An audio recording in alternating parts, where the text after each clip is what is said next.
A man suddenly found himself transported into his favorite game as nothing more than a minor side character. However, what he did not realize yet was that he had obtained an ability that every man would dream of possessing. There existed a game called Savior Rising, a vibrant academy-themed game filled with cliché storylines, yet its characters felt familiar and well-developed. The day after completing the game, the man mysteriously transmigrated into its world, taking over the identity of the Border Baron's heir, Dodd Campbell. In the game's world, Dodd Campbell was one of the most insignificant supporting characters. The Campbell territory was nothing more than a quiet agricultural region, completely removed from the Empire's prosperity and influence. Today marked Dodd's first day at the Royal Academy. Before his departure, his father repeatedly warned him, emphasizing that he must not cause trouble and reminding him that the Empire was a gathering place for nobles. His father stressed the importance of behaving properly among such powerful figures. Dodd understood this perfectly. Remaining low-key and avoiding attention was absolutely essential for his survival. When he checked his status panel, the result was utterly pitiful. Every attribute was ranked at F grade, the lowest possible level. He possessed no awakened skills and his abilities remained completely undeveloped. As an experienced gamer, Dodd had never seen such disastrously poor attributes before. The game's story began directly at Alfonte Academy, and he knew from experience that ignoring system prompts would result in instant death.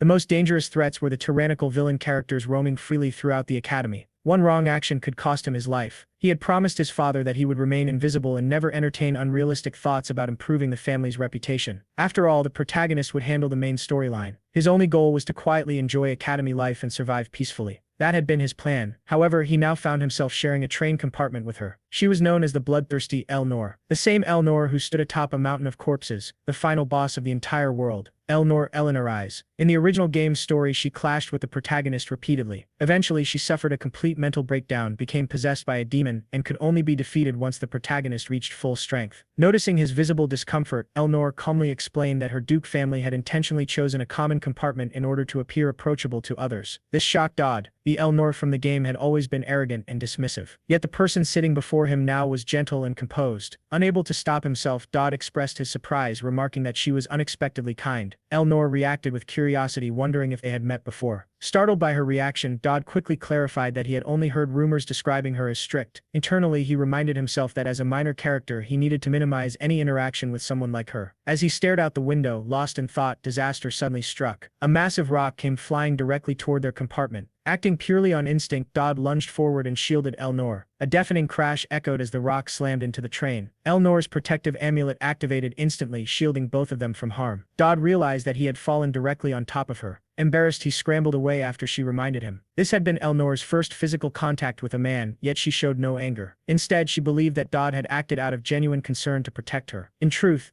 Dodd had simply wanted to benefit from her protection. Elnor then asked for his name. After a moment of hesitation, Dodd introduced himself properly. She responded by expressing that she would never forget his kindness and that she would repay him someday. At that exact moment, the system issued a notification. He had gained the favor of a villain. The conditions for receiving a special gift had been fulfilled. He had acquired 2 new skills, Desperate Survival and Deadly Charm. Although the train had suffered damage, casualties remained minimal. Dodd was forced to continue his journey to the academy by carriage. He quickly realized why he had been unable to awaken any abilities before. The Campbell territory had contained no villains. Without villains, awakening was impossible. Desperate Survival was an extraordinary ability that instantly increased his stats when his life was in danger. Deadly Charm allowed him to easily gain favor from villains, with stronger effects on individuals possessing more extreme personalities. This ability disturbed him. Every villain in Savior Rising was completely abnormal. There was a fighter whose eyes gleamed with excitement at the mere mention of battle, a madman who drew his sword at the slightest provocation, an assassin who killed purely for money, an emotionless genius magician. Getting involved with any of them would bring nothing but disaster. Even as an experienced gamer, Dodd had never encountered such a situation. Fortunately, he managed to pass through the opening ceremony without incident. However, the academy's teachers found something suspicious. They questioned why Dodd, a mere country noble, had been sharing a train compartment with Elnor. Even more suspicious was the fact that the rock attack could not have been a coincidence. Hearing this, Dodd became determined to avoid her completely. Unfortunately, the system had already bound their fates together. A new notification appeared. The Trust Stage 1 activity related to Elnor had begun its countdown. Dodd understood clearly that Elnor, who would eventually become the Academy's final boss, was far from simple. While he was still processing this, the entrance ceremony's power assessment began. The assessment took place through paired combat matches. Students quickly selected their opponents until only one individual remained unmatched. She was known as the world's strongest genius, Elia Crixanax, the protagonist of Savior Rising. Dodd immediately realized that his situation was hopeless. Meanwhile, rumors spread rapidly among the students. It questioned why Elnor had not yet arrived. Soon after, the bloodthirsty Elnor finally appeared. Beatrix, a member of the student council, demanded an explanation for her lateness. Elnor calmly explained that she had been dealing with assassins who attempted to kill her, stating that she had personally killed 12 of them. She conveyed that handing them over to the academy had been too troublesome, and she had no intention of sparing those who sought her death. Beatrix responded by instructing her to change clothes and prepare for the assessment. Soon it was time for the match between Elia and Dodd. At the mention of Dodd's name, a faint smile appeared on Elnor's lips. At that moment, Dodd had no idea how to approach the battle. Students whispered among themselves, placing bets on how long he would last. Dodd knew the truth. With his pitiful stats, he would likely collapse after a single punch from Elia. Fortunately, desperate survival would activate when his life was threatened. The closer he came to death, the stronger he would become. Combined with deadly charms, surviving would only attract even more villains. Using his knowledge of the game, his chances of survival increased slightly. Elia looked at Dodd and bluntly stated her observation that he appeared extremely weak, expressing that she had initially intended to punch him but now found him too fragile. Confused, Dodd questioned why she would want to attack him at all. Elia openly explained that she hated Elnor and the entire Tristan family. Dodd immediately remembered this detail from the game's story. Elia had always harbored hatred toward the Tristan family. Dodd quickly clarified that he had only happened to share the same train compartment as Lady Elnor. However, this explanation only made Elia more irritated. In that moment, Dodd realized the harsh truth. If he wanted to become stronger quickly, he had only one path forward. He needed to attract villains. To provoke Elia into going all out,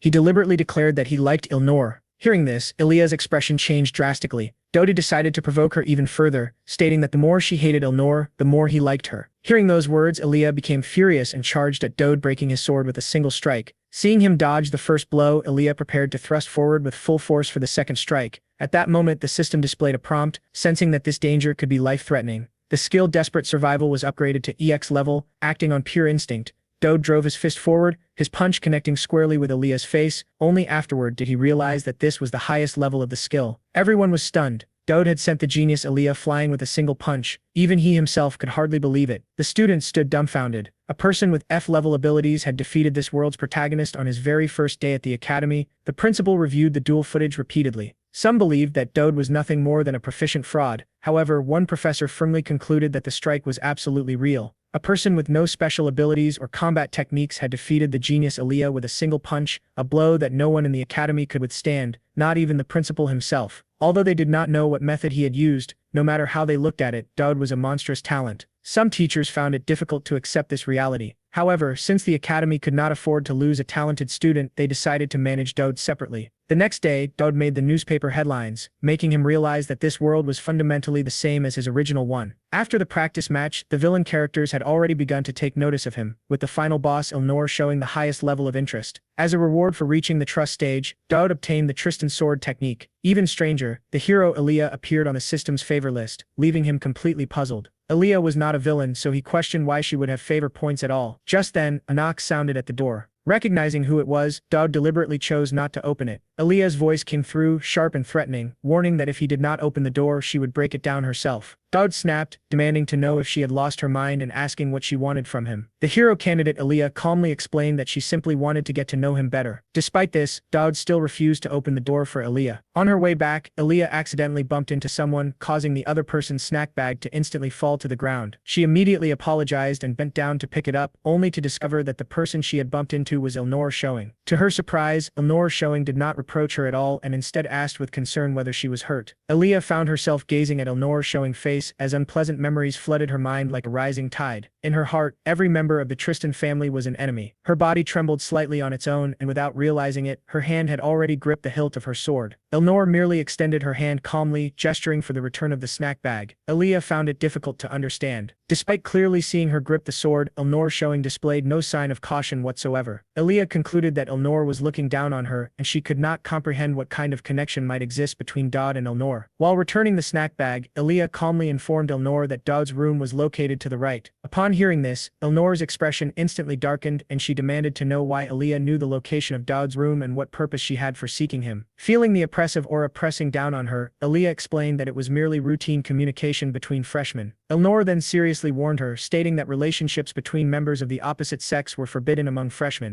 Elia expressed her confusion, stating that she had no recollection of any such school rule. Eleanor proudly declared that it was a new regulation she had just established as the student council president, warning Elia once again not to approach Dowd's room. When Elia questioned what kind of relationship Eleanor had with Dowd, Eleanor firmly denied having any connection to him, emphasizing once more that Elia should remember and abide by the school rules. However, Elia recalled what Dowd had declared during their practice match, that the more she hated Eleanor, the more he liked her. Those words convinced her that there was undoubtedly some form of connection between the two. Determined to gather more information, she resolved to get even closer to Dowd. Soon the class assignment exam finally arrived. Having defeated the hero candidate, Dowd was placed in the top-tier squad, yet his biggest concern was that Elia continued to pursue him relentlessly. The system panel showed that her curiosity toward him was constantly increasing. Just the day before, Dowd had inexplicably received a bag of snacks along with a letter of encouragement. He suspected that someone had been secretly observing him. However, the more urgent matter was the upcoming class assignment exam. These minor suspicions would have to be set aside for the time being.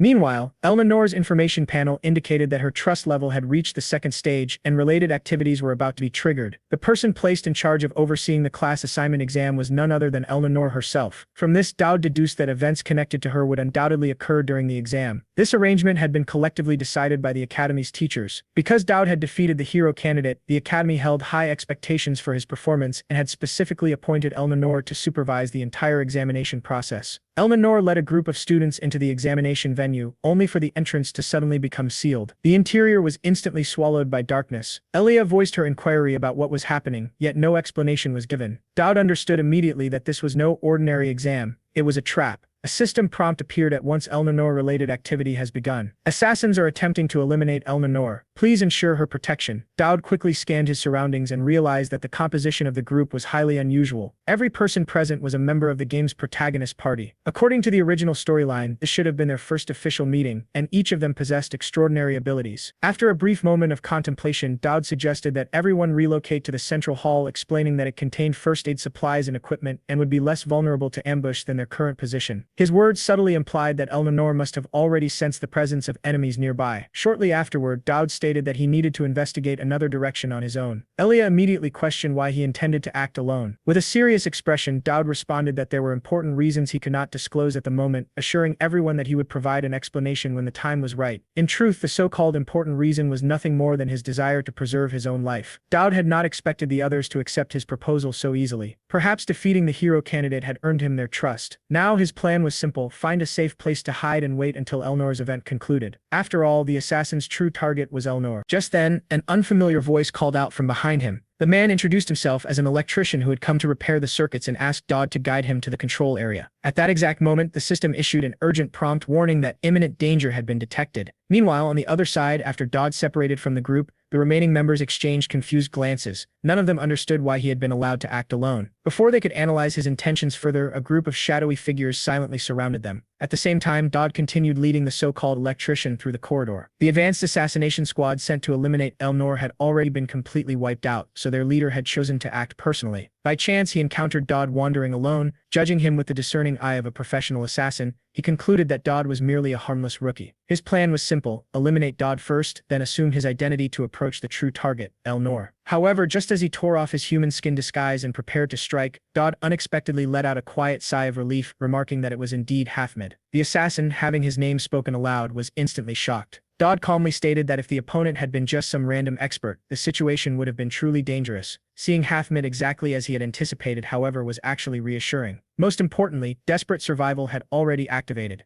Hafmid could not comprehend Dowd's words at all and immediately resolved to eliminate this arrogant rookie as quickly as possible. Elsewhere, the assassins who had surrounded Eleanor and Elia's group were experiencing a one-sided slaughter. The students even commented that the assassins were far weaker than expected. Elia searched anxiously for Eleanor, while Eleanor herself required only a single swing of her sword to cut down 4 assassins at once. She deliberately left one alive and demanded to know whether additional accomplices were hiding nearby. Although the captured assassin refused to speak, Eleanor had already deduced that Crescent Moon's Hafmid must have appeared in person. She pressed the surviving assassin for Hafmid's precise location. Elia could not understand why Eleanor was so persistent. Eleanor explained succinctly that Crescent Moon's Hafmid was a terrifying assassin who not only killed his targets but also stole their faces afterward. She then posed a pointed question: who among them would be the easiest target to eliminate? Elia immediately thought of Dowd, yet she could not understand why he would seemingly sacrifice himself. What confused her even more was that the assassin's true target should clearly have been President Eleanor. She once again questioned Eleanor about her relationship with Dowd, but Eleanor continued to deny any connection firmly. Unaware of this conversation, Hathmid was currently facing an unprecedented predicament. He was being overwhelmingly beaten by what he had assumed to be a frail rookie struck repeatedly with nothing more than a crude wooden staff. For the first time, Dodd revealed the essence of the Tristan family swordsmanship. Hathmid instantly recognized the distinctive style and finally understood that he had walked into a trap from the very beginning. He accused Dodd of deliberately disguising himself as weak in order to lure him in and demanded loudly to know his true identity. At that moment, a system prompt appeared, deadly charm activated. The villain feels awe toward your meticulous planning. As an experienced gamer, Dodd had long known that weapons could not be used within this restricted area, which was precisely why he had intentionally led Hathmid there. Accepting his defeat, Hathmid asked Dodd to deliver the final blow. However, Dodd indicated that he had no intention of killing him. Instead, he planned to let Hathmid leave alive so that news of the failed assassination would spread. If a top-tier expert like Hathmid had failed, no one else would dare attempt to assassinate her again. Although he did not know the identity of the client behind the plot, Dodd understood one crucial truth: if these assassination attempts continued, the demon sleeping within Elnor would eventually awaken.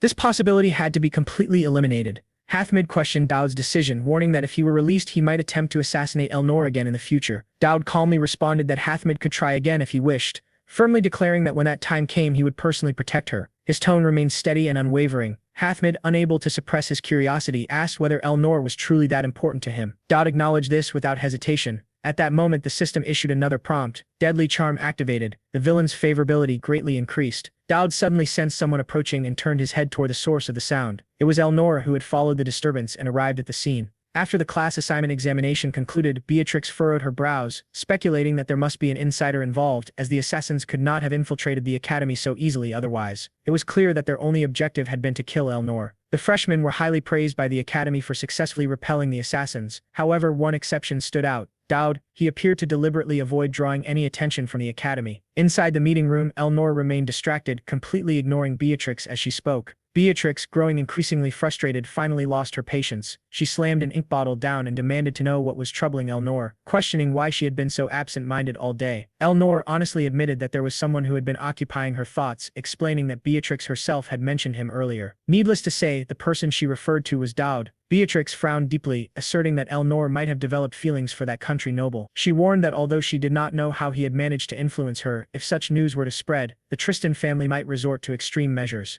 Elnor quickly denied being influenced or seduced. However, Beatrix reminded her to remain cautious, pointing out that the Elnor of the past would have immediately treated such a person with suspicion. She questioned why Elnor was behaving so differently now. Elnor fell into deep thought and stated that she would personally observe and test Dowd at close range in order to determine his true intentions. Meanwhile, Dowd received an official notification letter from the academy informing him that his class assignment results had been adjusted. He reflected that he did not particularly care which class he was placed in. However, according to academy rules, he should have been assigned to the special class alongside Elia. He questioned internally why he was being excluded despite meeting the qualifications. At that moment, a system prompt appeared. First main quest completed. Next task updated. Please resolve the freshman reception ceremony event. Reward: exclusive equipment materials. In the game, the freshman reception ceremony was a critical event that determined each student's future profession, whether archer, warrior, or another specialized path. Dowd decided that he would consider his professional path later. What demanded his immediate attention was the fact that two major quest activities were about to overlap. Based on his experience as a gamer, he knew that when such events coincided, it would inevitably trigger extraordinary and dangerous developments.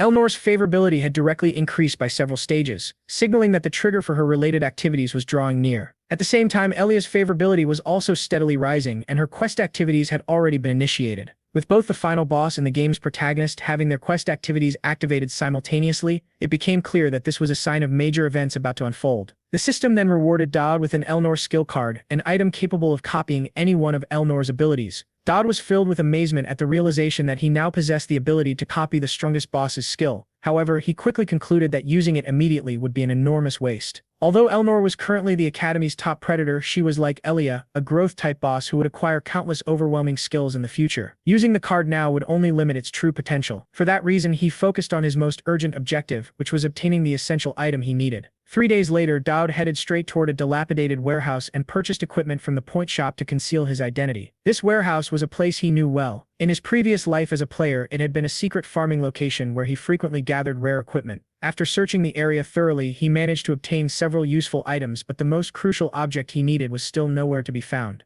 Eventually, in a forgotten corner of the warehouse, he discovered a mysterious incense burner that radiated ancient power. Dowd carefully retrieved the incense burner from the bottom layer, handling it with caution as he secured the object. Just as he was about to leave, the piles of accumulated junk throughout the warehouse began to sway dangerously. He immediately realized that things would never proceed smoothly for him. With a thunderous crash, the unstable piles collapsed all at once. In that instant, Dowd instinctively reached forward and caught a falling girl. The moment he saw her face, he immediately recognized her. She was Yura, the powerful boss of Chapter 2, known among players as the Sword God Maniac. At that moment, Dowd finally realized that Yura had been living inside this warehouse all along. Suddenly, the system warning flashed before him. Crisis detected. Threat level assessment, EX grade. Desperate survival activated at EX level. Dowd wanted to explain himself clearly, but he quickly realized that he had no opportunity to do so. Yura showed no intention of listening and immediately launched an overwhelming attack. Unlike his sparring match with Elia, this confrontation with Yura was a genuine life-or-death battle. Dowd was now standing at the very edge of survival. His body was forcibly elevated to EX level and immense pain surged through him as the skill pushed his limits. Even so, he attempted once again to convey that this was nothing more than a misunderstanding and that he meant no harm. Yura paused briefly, but in the next moment she launched another merciless assault. Dowd barely managed to evade her fatal strike. However, as he observed her movements more closely, he began to understand her combat style, and confidence slowly formed within him. As her next attack approached, Dowd stood completely still, unmoving like a mountain. He understood the secret behind her overwhelming power. Yura possessed an invincible ability that allowed her to unleash absolute destruction against enemies within 3 steps. However, she was incapable of harming anyone standing beyond that distance. This was an inescapable ancestral curse placed upon her. Yura roared in fury, demanding that he come closer so she could tear him apart. Meanwhile, Dowd's mind raced as he searched for a way out of the situation. He realized that this warehouse was not merely a battleground but Yura's sanctuary. It was her isolated dwelling, far removed from everyone else. The Academy's faculty rarely visited this place. From her condition, Dowd speculated that she must have been starving. Slowly, he reached into his belongings and handed her a cookie. It was a recovery cookie he had purchased from the point store. Yura immediately declared that such childish tricks could never deceive her. Yet in the very next second, she suddenly dashed forward and snatched the cookie from his hand. After finishing a hearty meal, Yura finally accepted that everything had been nothing more than a misunderstanding. Her hostility faded and she instead asked Dowd why he had come to this place. Naturally, Dowd could not admit that he had come to steal an item. Thinking quickly, he fabricated a story. He claimed that an acquaintance had asked him to deliver food to her and had instructed him to look after her properly. In the original game, there had never been an encounter with Yura in this warehouse. However, Dowd understood that forming a connection with her now would undoubtedly prove valuable in the future. He calmly told her that her sister was doing well in the Holy Empire, reassuring her that there was no need to worry. He also added that the Emperor had no intention of concerning himself with this place for the time being, and that keeping a low profile would be the wisest choice. Yura had originally come to the Alfonte Academy under the coercion of the Holy Emperor. The sword she carried was a world-renowned cursed blade, a ceiling-level artifact that placed her at the absolute peak of power. However, it was also the reason she suffered from the ancestral 3-step curse. She had endured endless despair just to survive. Informing her that her only remaining relative was safe could only bring her a small measure of peace. Not long after, outdoor class began. The instructor patiently explained professional career paths to the students. In just a few days during the freshman welcome ceremony, every student would be required to choose their future specialization. She carefully introduced each profession, explaining their strengths and roles. Dowd immediately recognized this as nothing more than the beginner tutorial from the game, designed to explain the world system to new players. However, this was no longer a game. If he treated it carelessly, the consequences would be real and potentially fatal. At that moment, one student raised a question, asking if the area ahead was the Void Zone. Dowd already knew the answer. The Void Zone was the remnant of the ancient war between gods and demons. It was here that divine messengers and heroes wielding inherited divine power had sealed away the demon race. Even after centuries had passed, the sacred energy of the gods and the deathly aura of demons still clashed violently within that place. If the demons were ever to escape, this area would instantly become the most dangerous location in the world. To prevent such a catastrophe, the Holy Empire, the Tribal Alliance, and the Imperial forces had formed a mutual agreement. Together, they established the Golden Triangle surveillance system. The Alfonte Academy, along with its military forces, existed for the sole purpose of maintaining that seal and preparing future warriors. Another student suggested moving closer to observe the Void Zone. The teacher explained that approaching the edge of the protective barrier was permitted, but going beyond it was strictly forbidden. Dowd knew what event would happen next. The lunch event was supposed to take place here. However, he had no intention of following the normal sequence. When the teacher announced that lunch would be held in the area, Dowd immediately requested permission to eat elsewhere. The teacher warned him not to wander too far. Nearby, a noble student sneered mockingly, calling him a show-off country bumpkin. Ignoring the ridicule, Dowd quietly took out the ancient incense burner he had obtained from the warehouse. He placed it down and lit the mysterious material within it. This incense burner was no ordinary object. its function was as miraculous as a modern telephone. To use it properly, as the incense burned, faint smoke rose into the air. Through it, Dowd established a connection with an unimaginable existence on the other side. Soon, his vision changed. On the other side, countless winged beings with halos above their heads were digging endlessly with shovels. These angels worked tirelessly, moving black bricks without rest. Some of them noticed Dowd watching, but their bald-headed leader refused to allow them even a moment to stop. A loud truck sped toward them and a harsh voice shouted, urging them to hurry and transport the bricks faster. The angels obeyed silently, continuing their labor without complaint. They weren't even given something as simple as a single cookie. Watching this absurd and surreal scene, Dowd stood frozen in place. He was completely dumbfounded. The bald-headed angel ignored Dowd's presence, continuing to command his army to work. These angels had been laboring all day without taking a single bite of food.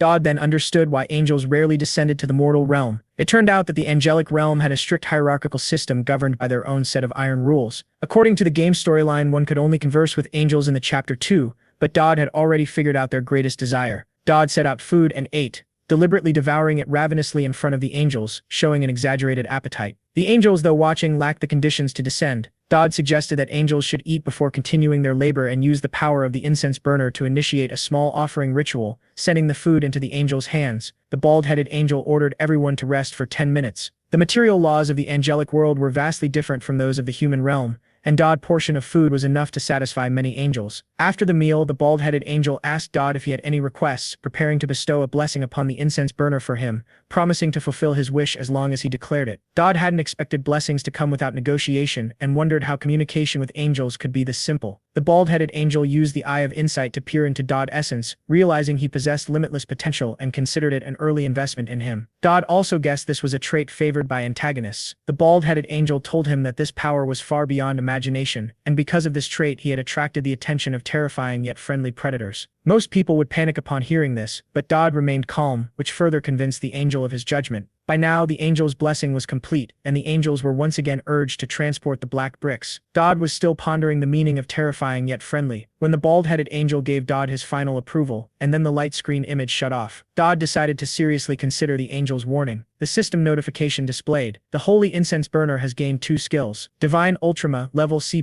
consumes a small amount of mana to temporarily convert all additional stats into Constitution. This skill can evolve into Proof of Faith. Protective Shield level creates a protective barrier using a small amount of mana. This skill can evolve into Stigma. These 2 skills combined with Desperate Survival would cause his power to skyrocket, obtaining such a rare artifact at the beginning of the storyline. However, requiring mana to activate it was far too difficult for someone like Dowd, who did not possess a single relevant trait. Since he was currently incapable of learning magic, he ultimately chose an unpopular specialization known as Monster Exploration Studies. The instructor informed him that the academy required students to form pairs before entering simulation dungeons. In response, Dowd calmly stated that someone would be arriving shortly and reassured the instructor that there was no need for concern. Even the instructor found it difficult to believe that anyone would willingly select such an unpopular specialization. Not long afterward, the hero candidate Aaliyah arrived. Dowd had not originally intended to involve himself with Aaliyah, but after recalling the angel's words, he reconsidered his decision. He deliberately brought up Aaliyah's previous promise that they would greet one another when they met again. His sudden reminder left Aaliyah completely bewildered, especially since he had previously expressed his liking for Elnor, and Elnor herself appeared to show concern for him. This caused Aaliyah to misunderstand his intentions, leading her to assume that Dowd was deliberately provoking jealousy as a tactic to win Elnor's favor. The two of them soon arrived at the Academy's simulation dungeon.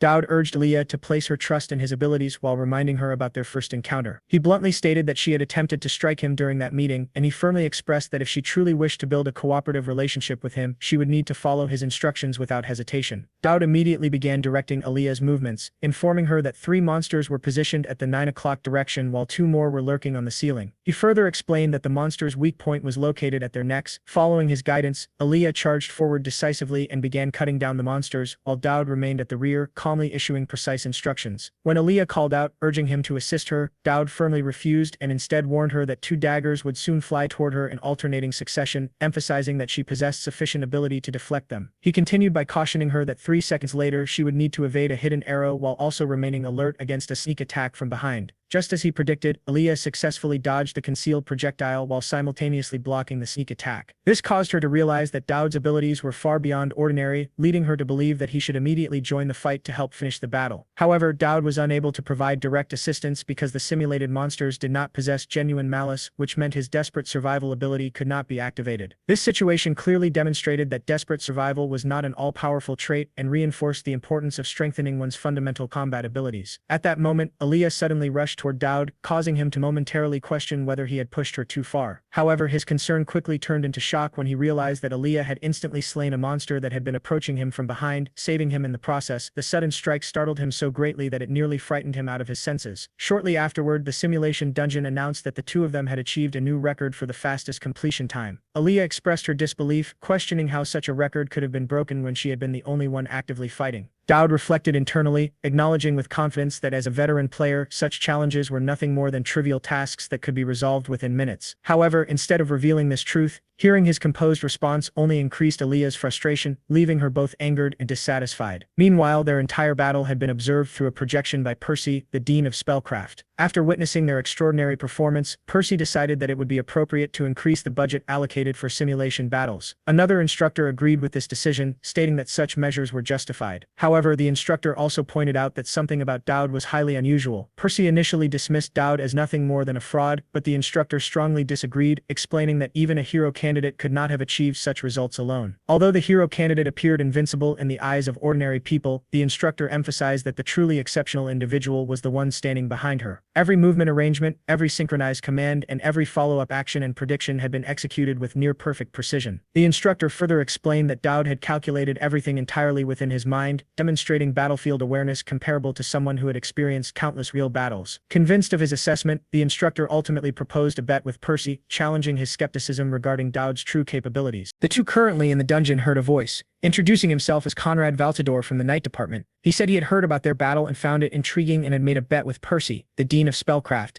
to see if they could break the record set during his freshman year. If successful, they could make a request to Percy. Percy didn't understand the necessity of this, but Dowd confidently declared that they would definitely break the record. Percy thought the two were excessively arrogant, while Conrad declared the challenge had begun. On the other side, Elnor had noticed unusual changes in her body recently. Unable to recall the movements her mother had taught her, and feeling exhausted after just one practice, the Tristan family bloodline carried traces of demons, and this dark rumor had two implications. One, they possessed extraordinary talents, and two, they were prone to berserk syndrome, which caused them to become violent and lose their sanity. Although the Tristan family members were all outstanding and made great contributions, they often met with tragic ends in their later years. For now, the situation was not severe, but her mind was blank. The teacher informed, "Didn't you want to know information about someone last time? I just found out that Dowd is currently with the next hero candidate." Elnor asked who the next hero candidate was, and the person replied, "It's the girl who sparred with Dowd, Elnia." Elnor asked why the two of them were alone together, and the teacher explained that it was because the simulation exam required pairs. Elnor sighed deeply and demanded to be taken to them immediately. Elnor sighed deeply and demanded to be taken to them immediately. Conrad gradually adjusted the dungeon difficulty, but Dowd insisted on setting it to the highest level. Percy angrily accused him of being too arrogant. She warned, "The highest difficulty is like real combat. Being overly competitive could cost you your life." However, Conrad believed Dowd must have something to rely on, so he set the dungeon to the highest difficulty as requested. Dowd reassured Elnia not to worry, stating that since the words had already been spoken, they could only give it their all. Percy sipped her tea and thought they might really die here. Elnia's face turned pale upon hearing this. Conrad, on the other hand, believed that Dowd wouldn't say such things if he wasn't confident, so there was no need to worry. If there really is danger, we can still intervene to save them. After saying this, Conrad activated the slaughter mode at the highest difficulty. Now was the time for Dowd to showcase his abilities. The system notified him of a sense of crisis, determining that his life was in danger. Under the enhancement of desperate survival, Dowd's strength surged dramatically. With a single strike, he took down a monster. Conrad immediately boasted to Percy, "See that? I knew it." Elnia also exclaimed in admiration as expected of Dowd. Percy was puzzled. Just moments ago, he had been cowering behind a girl like a coward. How had he suddenly become so heroic? Conrad thought Percy lacked insight and remarked, "The more monsters there are, the stronger that kid becomes." In other words, he grows stronger alongside the monsters. Dowd took down several monsters with a single strike, working seamlessly with Elnia. As she created opportunities, Dowd delivered the final blow to the last monster with a single strike. Without a doubt, the two of them set the highest record in history. At that moment, the last monster's corpse suddenly fell toward Dowd. A loud crash was heard as it was shattered. It turned out that Conrad had stepped in to help. Since Dowd and Elnia had achieved an unparalleled record, Conrad won the bet. Dowd and Elnia both received generous rewards and gained the right to make a request to Percy, the Dean of Spellcraft. Aaliyah couldn't believe they had earned such benefits, while Dowd sneaked a glance to see if Aaliyah rewards matched his own. At that moment, Aaliyah thought Dowd was calm and composed, able to foresee anything that might happen, as if everything was under his control. Dowd thought to himself, "Of course, it's because I already knew." Aaliyah extended her fist toward Dowd, saying, "Don't men often fist bump like this?" After the two bumped fists, the system notified that Aaliyah's curiosity had increased. She immediately ran off. At that moment, a voice suddenly commented, questioning whether she should be considered friendly or simply strange. Dowd was about to agree with the remark, but he immediately sensed that something was wrong. He quickly turned his attention toward the source of the voice and realized that the speaker was none other than the student president, Elnor. Elnor calmly asked Dowd whether he liked that freshman. Her sudden question caught him completely off guard. Dowd still could not find the right words to answer her. Just then, the system suddenly issued a crisis alert, forcing him to respond immediately. Panicking under pressure, Dowd stammered and expressed that although he had been training alongside Aaliyah, his heart had always been thinking of Elnor. Elnor froze momentarily after hearing his unexpected confession. Meanwhile, Dowd immediately regretted his words, internally criticizing himself for saying something so reckless and meaningless. However, to his surprise, Elnor softly repeated his statement, emphasizing the part about him thinking of her while being with someone else. She then directly questioned him about the reason behind those feelings. Her question left Dowd completely speechless, as he had no explanation to give. Seeing that he was unable to answer, Elnor eventually stopped pressing him and calmly stated that perhaps this was simply one of those friendships. She then remarked that she understood the reason, explaining that it was likely because she had saved him on the train before. She further reminded him to remember the priority listing, speaking as though it was something obvious. Dowd did not understand what she meant by that statement. Without further explanation, Elnor handed him a letter. Confused, Dowd had no idea what it contained. His mind immediately raced with possibilities, wondering whether it was a love letter or perhaps a duel application. Such an event had never occurred in the original game. Elnor explained that she had originally planned to give it to him the following day, but decided to give it to him now instead. She instructed him to open it only when he was alone. With no other choice, Dowd agreed. When he finally opened the letter, he was filled with deep regret. It turned out to be an invitation asking him to be her partner at the freshman welcome ceremony the next day. Being her partner itself was not particularly difficult, as it only required accompanying her during the event. However, the real problem was that refusing the invitation would result in severe penalties, including a decrease in favorability or even outright hostility. Just then, a knock suddenly sounded at his door. When he opened it, he found Aaliyah standing outside. She had also come to see him and handed him a letter. The moment he saw it, Dowd was overcome with a terrible premonition. Aaliyah explained that it was meant to be a surprise, mentioning that she had originally intended to give it to him during the simulation battle but had only just now gathered the courage to do so. She further explained that because of the student president's strange rules, she needed to leave immediately. Before departing, she told him to read it once he was inside, and then she quickly leaped away and disappeared. Dowd could not help but feel that the people in this world were far too strange. Even so, he still held onto a small hope. He convinced himself that since it came from Aaliyah, it might simply be a dual application. However, when he opened the letter, his hopes were instantly shattered. Just as he feared, it was also an invitation asking him to be her partner at the freshman welcome ceremony. Now that both the final boss, Elnor, and the protagonist, Aaliyah, had personally invited him to be their partner, Dowd immediately realized that this situation did not exist in the original storyline. He understood that he needed to find a solution quickly. Choosing Elnor would cause the protagonist to view him as a villain, while choosing Aaliyah would provoke the final boss and potentially place his life in danger. Refusing both invitations would likely result in an even worse outcome. After carefully considering his options, Dowd finally made a bold decision. He resolved to meet both of them at the same time. The following day, the freshman welcome ceremony began, and the venue was filled with students and nobles. Aaliyah arrived, dressed in elegant attire, drawing attention wherever she walked. Dowd also arrived, dressed appropriately for the occasion, though his expression carried an unusual seriousness. Before attending the banquet, he had spent all of his accumulated points to purchase a clone from the system store. This clone had the ability to create a perfect duplicate of himself. However, immediately after making the purchase, he triggered a special mission. The system issued a mission titled Double Date, explaining that he had chosen to deceive two extremely important individuals. It warned him that he must not be exposed before the event ended, and that failure would result in punishment. To ensure that his clone would not attract suspicion, Dowd deliberately instructed it to adopt a cold and gentlemanly demeanor. Suddenly, a loud roar echoed throughout the area, startling him. The source of the noise was a monster that had been captured outside and was originally intended for experimentation at the academy. However, it had escaped during transport. This incident marked the beginning of the game's main storyline. Recognizing the danger, Dowd decided that the safest course of action was to find a place to hide. With both Aaliyah and Elnor present, he was confident that handling the monster would not be an issue for them. However, while distracted, Dowd accidentally purchased a perfume called Pheromone from the system store. The moment he bought it, the perfume was automatically applied to him. Just then, Elnor approached him. She immediately noticed the unfamiliar scent and questioned whether he had applied something. Attempting to avoid suspicion, Dowd quickly insisted insisted that it was merely the natural scent of flowers and plants nearby. However, Elnor firmly denied his explanation, stating with certainty that it was perfume. More importantly, she admitted that the scent was affecting her in a way she could not control. The perfume's effects made it extremely difficult for Elnor to maintain her composure.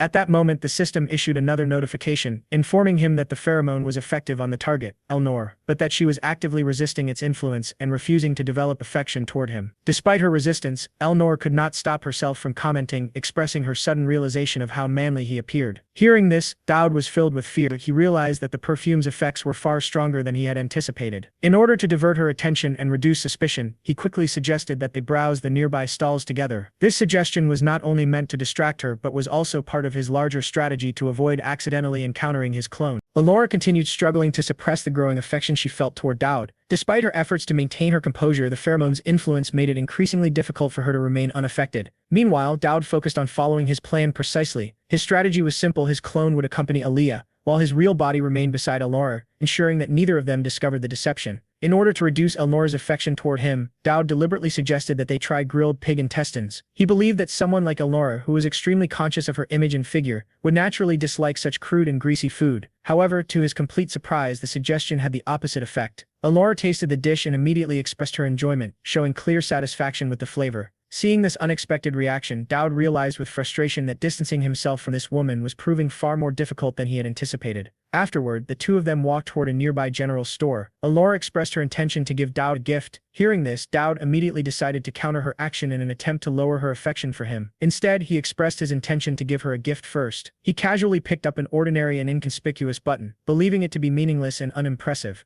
Unexpectedly, Elnor noticed that one of the buttons on her uniform was missing. The button he had chosen perfectly matched her uniform. The coincidence was so unbelievable that even Dowd was left speechless by his own misfortune. While they were eating, Elnor asked Dowd whether he had decided on his academic major. In response, Dowd expressed his intention to join the theology department. Upon hearing this, Elnor immediately urged him to reconsider, explaining that with his abilities, failing to join the night division would be an enormous waste of his talent. Dowd then expressed that there were many things he wished to learn in the theology department. Hearing this, Elnor questioned him further, wanting to know exactly what he hoped to learn there. Dowd could not openly reveal the truth. He knew that the holy abilities taught in the theology department were essential for his survival. They were necessary not only to protect his own life but also to prevent Elnor from eventually descending into darkness. Unable to explain this directly, Dowd hesitated before expressing that ever since long ago, there had been someone he wanted to protect. Based on Dowd's knowledge from his previous life as a player, he knew that the secret society incident was approaching. The boss that would soon appear possessed an extreme weakness to holy power, making the theology department's abilities absolutely crucial. Hearing his statement, Elnor asked whether his decision had anything to do with her. She speculated that Dowd might already know about the Tristan family's curse, a terrifying affliction that slowly drove every member of her bloodline into madness. Of course, Dowd knew about it. He also knew that the only way to break the curse was through the angel's blessing, a miracle that required the simultaneous descent of several archangels. Elnor herself was aware of this method, but the difficulty of achieving such a miracle was so overwhelming that even members of her own family did not dare to attempt it. Elnor then directly questioned him, demanding to know his true intentions and asking why he was helping her and what his goal was. Without any hesitation, Dowd expressed that the person he wanted to protect was her. Elnor responded by expressing that she did not need anyone's protection. However, Dowd bluntly expressed that if he failed to protect her, he himself would also die. Hearing this, Elnor regarded him as an extremely strange and incomprehensible man. However, from Dowd's perspective, he was merely stating the absolute truth without exaggeration. Meanwhile, in another location, Aaliyah and Dowd's clone unknowingly wandered into the academy's basement. Aaliyah wanted to grow closer to Dowd and hoped to use this opportunity to ask him about the secrets of the Tristan family. However, she lacked experience in dealing with men and did not know how to approach the situation. As they explored the basement, they discovered numerous monsters being held in captivity. These creatures were experimental subjects used by the academy. More concerning was the presence of several medium-sized monsters which posed a significantly greater threat. For unknown reasons, these monsters were not properly restrained. Even more alarming was the presence of small explosive devices placed beside their cages. Suddenly, a deafening explosion echoed throughout the basement. One of the cages detonated violently. Without hesitation, Dowd's clone immediately threw himself over Aaliyah, shielding her body from the blast and protecting her from harm. At the same time, Dowd's real body located upstairs also heard the explosion. The sound spread across the entire venue, alerting everyone present. Aaliyah, confused and shaken, questioned Dowd's clone, asking why he had protected her. In response, the clone simply expressed that protecting her was his duty. Before she could question him further, the clone lost consciousness due to the damage sustained in the explosion. At that very moment, the medium-sized monster that had been contained inside the cage broke free completely. Seeing the imminent danger, Aaliyah quickly grabbed a steel pipe from the ground. This time, she expressed her determination to protect Dowd. On Dowd's side, the system suddenly displayed the main quest notification. It informed him that a monster had appeared and instructed him to subdue it.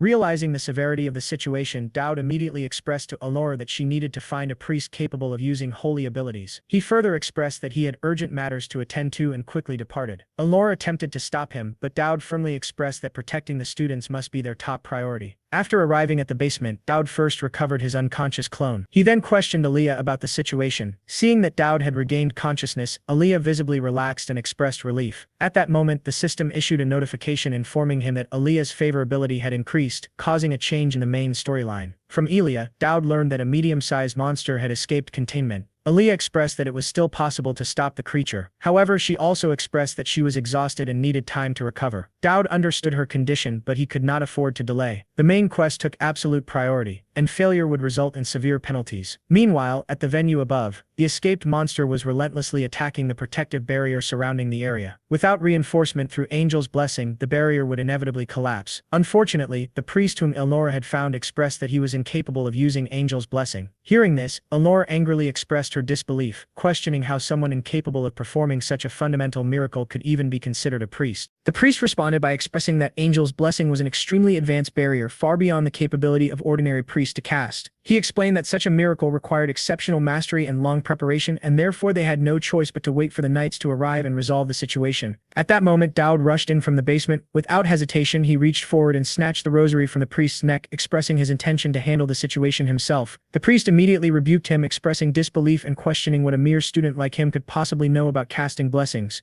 Ignoring the priest's protest, Dowd placed the rosary into the holy incense burner. He then activated the skills Asceticism and Holy Shield simultaneously. The system immediately issued a warning, alerting Dowd that his life was in imminent danger. His desperate survival ability automatically activated at the EX level, forcefully elevating his body beyond its natural limits. Dowd moved swiftly, sliding past the monster while expressing to the professors nearby that they needed to evacuate the students immediately while he held the creature back. He positioned himself directly in front of the monster, standing as the final line of defense. Asceticism activated fully, converting all of Dowd's physical abilities into pure endurance. At the same time, Holy Shield activated and a radiant pair of wings manifested around him, forming a powerful protective barrier that enveloped his entire body. Everyone present stared in shock, unable to believe what they were witnessing. They realized that this was unmistakably Angel's blessing. Even the violent attacks of the medium-sized monster were completely unable to break through the barrier. Elnor's eyes widened as she observed the scene. The priest, on the other hand, was unable to accept the reality before him. He could not comprehend how a mere student was capable of casting a holy blessing that normally required trained priests to perform lengthy rituals. Elnor, however, did not share his disbelief. Having witnessed Dowd's hidden strength before, she understood that he was far from ordinary. Meanwhile, the priest began angrily cursing the monster, expressing his frustration that it could not even break through the barrier created by a student. Hearing his arrogant and useless remarks, Elnor felt a surge of killing intent toward him. At that moment, Elia, who had already recovered her strength, approached and struck the priest unconscious with a single precise blow. She expressed that someone so useless did not deserve to interfere and implied that sparing his life was already an act of mercy. Elnor then asked where Elia had been earlier. Elia explained that she had lost consciousness in the basement and had only just regained awareness and returned. She then expressed her astonishment, stating that Dowd appeared capable of storing blessings in advance and activating them instantly when needed. She further expressed her disbelief, noting that Dowd was not even a combat-type priest, and yet he was performing feats that would normally require at least 10 years of dedicated training. Hearing this, Elnor recalled Dowd's earlier words when he had expressed his desire to study theology for the sole purpose of protecting her. Realizing this, Elia began to feel a faint sense of jealousy toward Elnor. Elia then expressed that Dowd was risking his life for Elnor, stating that otherwise he would have had no reason to go to such extreme lengths. Elia's words caused Elnor to fall into deep contemplation. As someone fated to become an antagonist, her life had always been surrounded by darkness, isolation, and despair. Yet now, within that endless darkness, she perceived what felt like a single ray of light, and that light originated from the strange and incomprehensible man standing before her. At that moment, Dowd had reached his absolute limit. His body trembled as his strength began to fail, and he was on the verge of collapse. Finally, Elnor took action. She stepped forward and unleashed a single decisive slash, demonstrating the true power of the Tristan family's swordsmanship. Her blade moved with overwhelming precision as she thrust forward repeatedly, followed by the release of a massive crescent-shaped sword aura. A deafening explosion echoed through the area. The monster was instantly overwhelmed and defeated. The power of her attack was completely different from the imitation swordsmanship Dowd had used before. It was pure, absolute, and overwhelming. However, what puzzled Dowd even more was the fact that in the original game, Elnor had never intervened during this monster incident. The system displayed the quest result monster suppression completed with 0 fatalities and outstanding achievement. It also indicated that the knights would arrive in approximately 30 seconds. Dowd quickly realized another important detail. The professor who had advocated for live monster research belonged to the Tristan faction. By intervening personally, Elnor had effectively admitted fault on behalf of her own family. Given her personality, she should never have done such a thing, and yet she had chosen to act. Before he could fully process the reason, something unexpected happened. The monster engulfed in flames had not completely died. Suddenly, it launched a final desperate attack toward Elnor. Seeing the imminent danger, Dowd moved without hesitation. He rushed forward once more and activated angelic protection, placing himself between Elnor and the monster's attack. The impact struck him directly. Blood spilled from his mouth as the overwhelming force shattered his remaining strength. His vision faded and his consciousness slipped away into darkness. When Dowd finally regained consciousness, he found himself lying on a bed.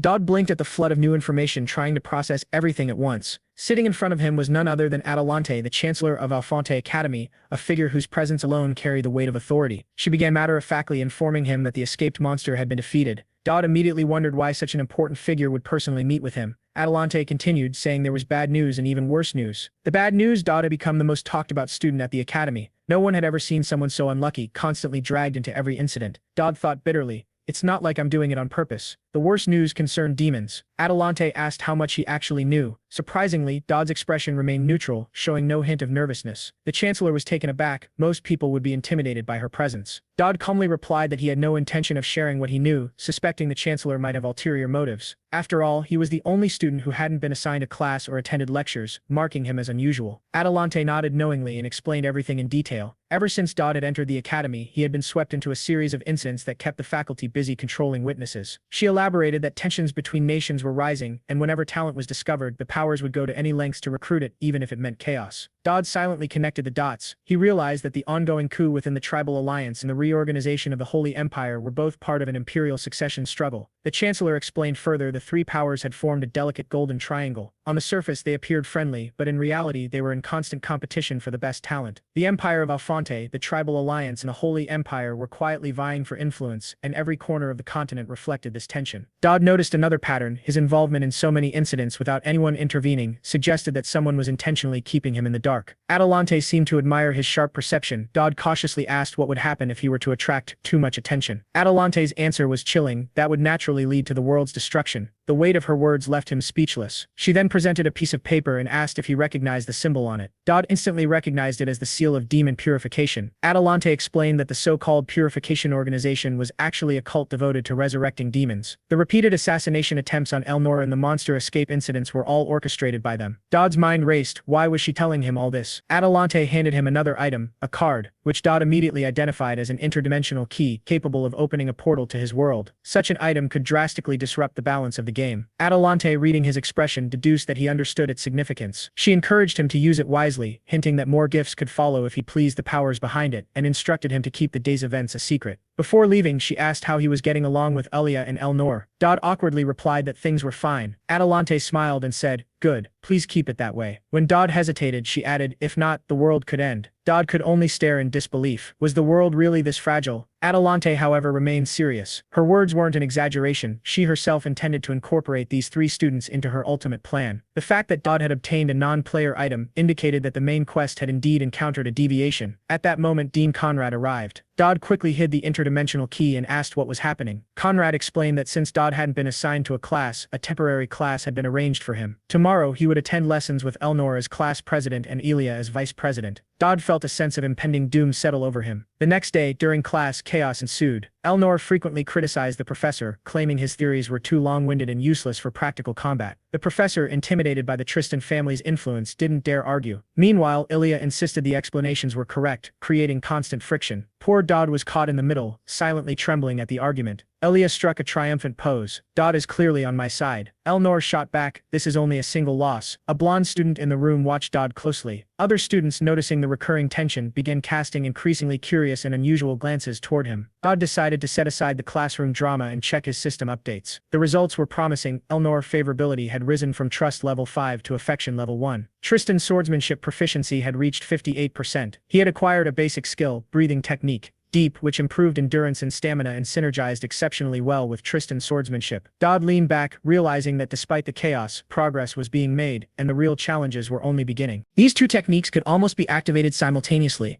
and based on their characteristics they formed a top-tier combination. The person who had mastered this combination to perfection was Elnor. The reason she became the final boss was her monstrous close-quarters combat abilities. At the same time, Elia's favorability level had also increased by 1 stage. As a result, Dodd acquired a new skill called Rule of Evil. This ability allowed him to exert his influence over good people affiliated with him. However, those individuals were required to accept one request from him. The higher the favorability of a good person, the greater the rewards he would receive. Furthermore, turning good people into bad ones would yield even greater rewards. This new skill left Dodd confused. He questioned what it truly meant for turning good people into bad ones to yield even greater rewards. Not long afterward, the students participated in an outdoor class. Professor Conrad instructed everyone to collect something they liked within 10 minutes. He explained that the judging criteria would depend entirely on his mood, and that the student president would also participate in evaluating the results. Upon hearing this, Elia formed a mischievous smirk. Meanwhile, Dodd remained deep in thought, pondering the true meaning of his new skill and how he could turn good people into bad ones. At that moment, Elia approached and invited Dodd to join her. In response, Dodd suggested that she should go with her own friends instead. Elia responded by saying that Dodd was also her friend. Dodd, however, knew that Elia was meant to work alongside the hero's party, and he believed that if he joined them he would only appear out of place. Elia hesitated before asking if Dodd was feeling unwell. Dodd responded by saying that it wasn't the case, then added while distancing himself that they were not that close to begin with, questioning whether they truly had such a relationship. Hearing those words, Elia's expression immediately changed. She responded by telling him that his words were truly hurtful, then turned around and left. Trisha, a member of the hero's party, quickly noticed that Elia was deeply upset. Meanwhile, Dodd began to feel that his words may have been too harsh. At that moment, someone approached Dodd. It was Talion, the mid-boss of Chapter 1 and the most skilled student in his class after Elia. Talion immediately questioned Dodd about his relationship with Elia, and Dodd responded by explaining that they were merely acquaintances. Talion refused to believe him. He responded by saying that someone as talented as Elia could not possibly associate with someone like Dodd, and added that there must have been something suspicious about their duel. At that moment, a system notification appeared. A good character had become angry due to Dodd's influence. Dodd immediately realized that the angrier a person became, the closer they were to fulfilling the conditions required to turn from good to bad. Talion then demanded that Dodd admit the duel had been a fraud. In order to provoke him further, Dodd responded by stating that the duel had not been a fraud, and added that Talion was the only one who believed that because he had witnessed his target being knocked down by a single punch. He further declared that Talion had realized at that moment that Dodd was an insurmountable wall standing before him. Talion immediately fell for the bait and challenged Dodd to a bet on who would score higher in the class. Dodd had not expected him to take the challenge so quickly. Elsewhere, Professor Conrad confronted Elnor, questioning why she had already given Dodd a perfect score even though the exam was not finished. Elnor showed little interest in explaining and simply insisted that Dodd deserved the score. She added that if Conrad doubted her judgment, she would personally observe Dodd and explain exactly why he had earned it. Conrad, however, was not fooled. He understood that this was merely an excuse for Elnor to spend time with Dodd, likely because she did not want him to be alone with the hero candidate. Because of this, Conrad firmly ordered her to remain where she was. Meanwhile, Trisha noticed that something felt off about Elia. Even though Elia tried to hide it, Trisha could clearly sense the negative emotions surrounding her. When Trisha asked what was bothering her, Elia initially refused to speak, but Trisha already suspected she had something on her mind. Eventually, Elia admitted the truth. Dodd had tried to draw a line between them, while she only wanted them to remain friends. She felt hurt, believing they had known each other for a long time and that his rejection had been unnecessarily harsh. Trisha tried to comfort her, suggesting that Dodd might not have meant it that way. She reasoned that Dodd was only a small baron without a powerful background, and standing too close to a hero candidate like Elia could easily attract resentment. According to Trisha, he was probably keeping his distance to avoid causing trouble for her, even if he still cared deep down. After hearing this explanation, Elia felt that it made some sense. At the same time, while Dodd continued the exam, a system notification appeared before him. It informed him that Talion's anger had surpassed the critical threshold, activating the Rule of Evil. As a result, Dodd received both a reward and a new command. Moments later, Talion stormed toward him in fury, accusing Dodd of stealing the prey he had been about to claim during their supposed fair competition. Dodd calmly asked him to wait for a moment. Talion assumed he was about to say something important, but instead Dodd casually suggested that they simply split the rewards in half. This suggestion only enraged Talion further. In anger, he immediately activated his skill Spear Throw and launched an attack at Dodd. However, the spear never reached its target. It was suddenly stopped mid-attack. Neither Dodd nor Talion immediately understood what had happened. A moment later, they realized that Elia had stepped in front of Dodd and blocked the strike, declaring firmly that Talion should keep his hands off her friend. Talion greeted Elia, remarking that it had been a long time since they last met and recalling that their previous encounter happened during the monster subjugation battle. Elia immediately responded by placing her sword against his neck. In a cold tone, she reminded him that this was their first meeting since she had defeated him. Meanwhile, Dodd could not understand why Elia had suddenly appeared. From Elia's perspective, however, it looked like Talion was bullying him. Without even listening to his explanation, she kicked Talion to the ground. Talion could not comprehend why someone as skilled as Elia would side with Dodd. In response, Elia dismissed his complaints and stated that she had no interest in hearing such nonsense. When Talion argued that Dodd had deceived him first, she firmly rejected the accusation, saying that she did not believe Dodd would ever lie. She added that even if he had done so, it would only have been to teach Talion a lesson. She even warned him that if he continued, he might end up unconscious from a punch just as she once had. These words left Talion stunned. Realizing the rumors about Elia might be true, he immediately knelt down and apologized to Dodd, promising that he would never approach him again without permission. With the situation resolved, Elia quietly sheathed her sword and prepared to leave without even speaking to Dodd. Watching her walk away, Dodd wondered whether she truly considered him a friend. Still, he felt that maintaining their current distance was the best choice. As Dodd prepared to head to Professor Conrad to have his exam graded, Trisha approached. Knowing how talkative she could be, Dodd left before she could finish what she was about to say. Trisha understood exactly what had happened. Under normal circumstances, Elia would only say a few words to resolve a conflict and would rarely draw her sword so quickly, especially for someone else's sake. When Dodd arrived near Professor Conrad, he immediately sensed that something unusual had occurred. Conrad was still grumbling in frustration, blaming the situation on the student council president. Nearby, Elnor lay unconscious on the ground. Conrad explained irritably that Elnor had insisted on entering the forest and had acted without permission, which led to her current state. He even suspected that she might simply be pretending to be unconscious. Ignoring the commotion, Dodd asked Conrad to grade his exam first. He then presented the high-quality materials he had collected earlier. Based on both their quality and quantity, it was obvious that he had achieved first place. Conrad remarked that if the materials were given to Percy, she would certainly be pleased, especially considering that Dodd still possessed a wish agreement. He suggested that Dodd could use this opportunity to earn some favor with her. Just as Dodd was about to leave, Trisha appeared again.